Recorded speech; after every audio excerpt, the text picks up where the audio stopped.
Sorry sorry បងដឹងវាសុំទោសពេលនេះវាប្រហែលជាយឺតពេលសម្រាប់អូនហើយតែបងនៅតែចង់ប្រាប់ថាបងបានដឹងខ្លួនខុសពិតមែនថ្ងៃមុនបងធ្លាប់ធ្វើឲ្យអូនយំដោយសារពាក្យសម្ដីនឹងទង្វើបញ្ចេញកំហឹងដាក់អូនមិនគិតបងមិនដែលយល់ពីអារម្មណ៍អូនទុកឲ្យអូនឈឺចាប់ម្នាក់ឯងរាល់យប់អូនឈរចាំបងគ្រប់ពេលតែបងបែរជាមើលរំលងក្តីស្រឡាញ់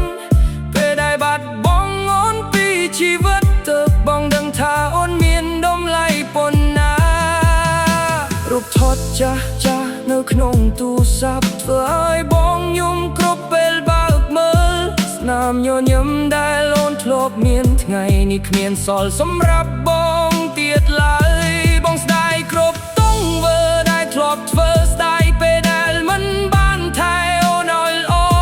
ពេលនេះបងកែខ្លួនហើយតែអូនបែរជាដើរចេញឆ្ងាយសូមឱកាសអូនជាលើកចុងក្រោយឲ្យបងបានកែអ្វីដែលធ្លាប់ធ្វើខុសបងសន្យាថានឹងមិនធ្វើ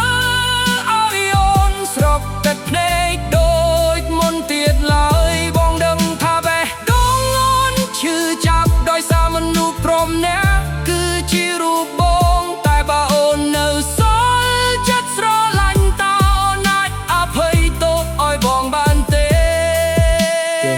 យុគណាក៏បងដែលអូនដែលដើរតាមផ្លូវចាស់ដែលធ្លាប់មាននោនអ្វីនៅដែលគ្រប់យ៉ាងមានតែអូនដែលលែងនៅបែបងទើបដឹងថាស្នេហាពិតមិនមែនចេះតែមានហើយមិនថែពេលបាត់បងទើបបងដឹងថាគ្មានអ្នកណាស្រឡាញ់បងដោយអូនបាត់ថ្ងៃនេះអូនមានអ្នកថ្មីបងមិនហ៊ានរំខានជី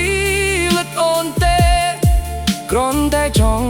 ឲ្យអូនដឹងថាបងសោក